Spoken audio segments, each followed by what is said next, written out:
Fiction service et histoire vraie. Mais j'étais moi-même obligé un peu d'attendre. Dans cette série, si on la prolonge à l'infini, il faut fabriquer des sous-séries qui seront dans les histoires vraies, qui seront dans la recherche en soi-même du fantastique. Ça, oh, qu'est-ce que c'est important! Et il y a tellement à faire. Mais il y a aussi ce rapport où, à l'intérieur de vous-même, ce que vous retrouvez, c'est des livres ouverts. Alors que ce que vous cherchez à écrire n'est pas un livre qui préexiste à l'intérieur de votre boîte crânienne limitée, j'en suis conscient. Et ça, il faut aller l'explorer, le poursuivre.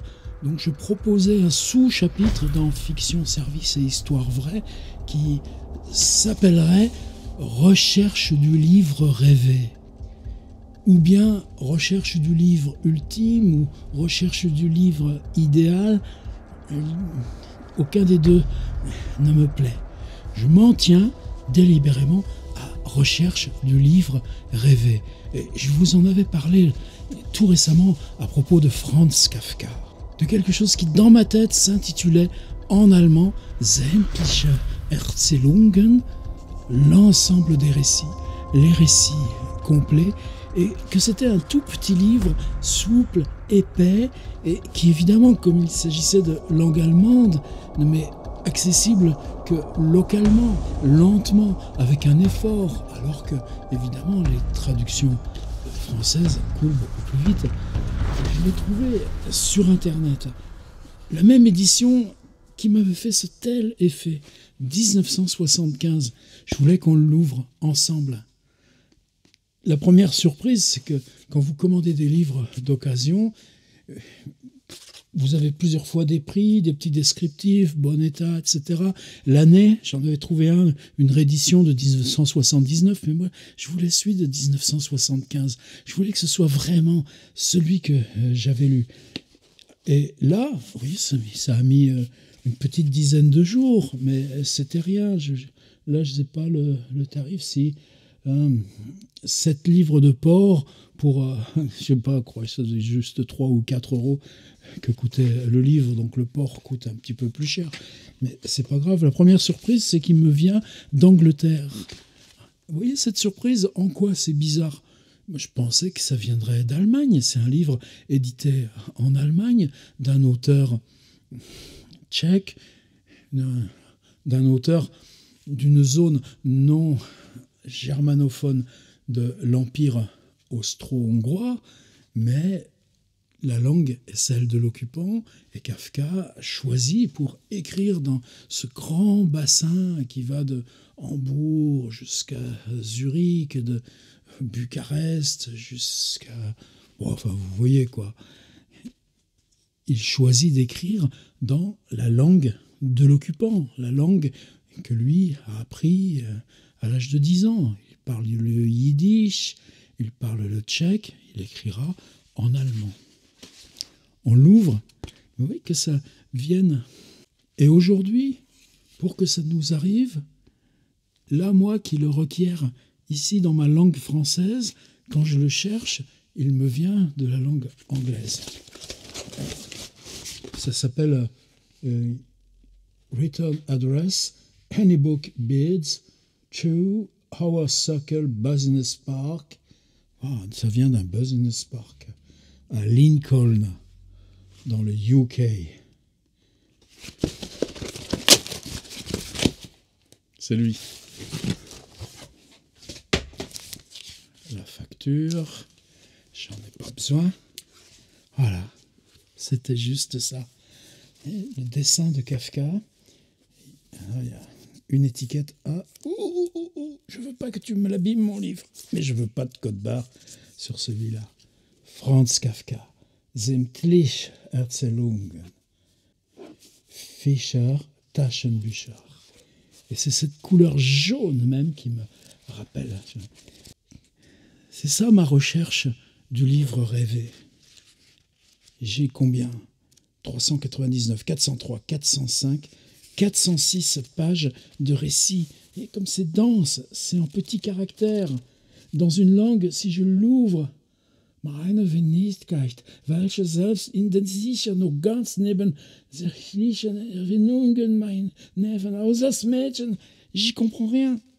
Il faut que je m'applique, que je le prenne mot à mot, que je me souvienne de l'histoire française pour comprendre. Ah, kleine Fabel, petite fable. Ah, sagte die Maus, die Welt verhänge mir jeden Tag zu ernst. Oh, dit la souris, le monde semble chaque jour rétrécir. D'abord, il était si grand, si large, que ça me faisait peur, etc., etc.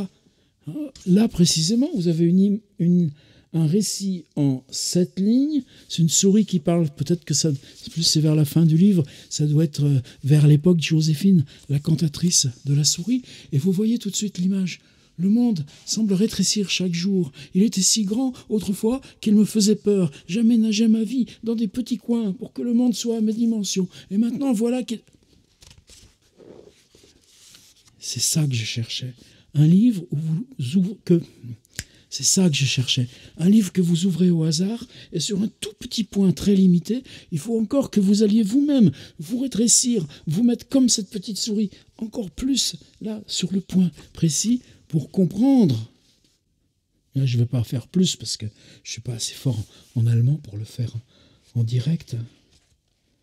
La vérité sur Sancho Panza, le silence des sirènes, ça aussi c'est important. Kafka, quand il ne sait pas quoi écrire, puisqu'il écrit un peu à 14h30, à 15h, dans ce moment, puisqu'il écrit une première fois dans ce début d'après-midi, une fois revenu du travail, après avoir fait ce court enfoncement dans le sommeil, se remettre à la table, mais ensuite il sort, et c'est seulement à 22h, quand tout est silencieux dans la maison, quand les 3 sœurs sont parties dormir, quand les parents ont arrêté de jouer aux cartes dans la petite épicerie à côté, que lui, jusque vers 1h du matin, il reprend les cahiers. Et, vous savez, il y en a plus de 60, même si on en a perdu quelques-uns, et qu'il part dans un récit, il n'y a pas forcément le miracle d'un nouveau récit. Donc qu'est-ce que tu fais dans ces cas-là? Tu reprends une variation sur Don Quichotte et Sancho Panza, une variation sur les peaux rouges dans le nouveau continent, ou les mythes grecs. La tour de Babel, non, ça c'est pas un mythe grec, mais en tout cas, le silence des sirènes, oui, c'en est un. Pourquoi c'est mon livre rêvé? Parce que c'est un livre que je ne pourrai jamais épuiser. C'est curieux, il y a des publicités à la fin. Autrefois, il y avait toujours, en France aussi, des publicités dans les livres. Littérature française. Interprétation de la littérature française de Ronsard à Rousseau. Littérature américaine. Livre de lecture en allemand, Fischer Verlag. Il y a une grande page pour Arnaud Schmitt, à lui seul. Et Karl Zuckmayer, que je ne connais pas du tout. Joseph et ses frères, Thomas Mann, La mort à Venise, Lotte à Weimar, les Buddenbrooks, tout ça. J'aime pas trop, mais Werth Zauberberg, La montagne magique. Je fais juste un petit essai. C'est quoi le fantastique en littérature? C'est d'emmener comme le joueur de flûte de Hameln et puis aller jusqu'au gouffre ensemble? Non, c'est parler, mettre ces éléments en disant que là-bas il y a le gouffre et que le joueur de flûte de Hameln peut-être va nous y emmener. Est-ce qu'il y a un index ou une table des matières? Souvent en allemand c'est au début.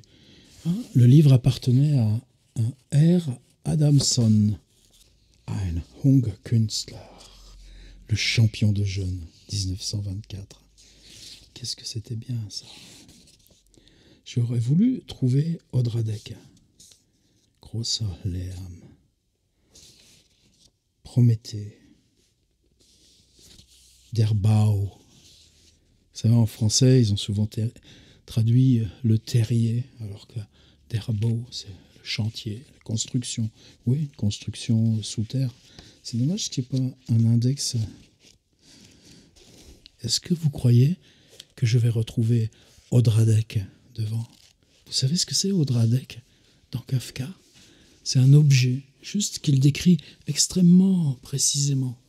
C'est une petite bobine de fil, mais qui n'a plus de fil, juste le bois avec le cylindre, le trou au milieu, parce qu'on pouvait le mettre sur des machines à coudre, et puis ces deux évasements en haut et en bas. Et puis, on plantait 5 clous sur la partie haute.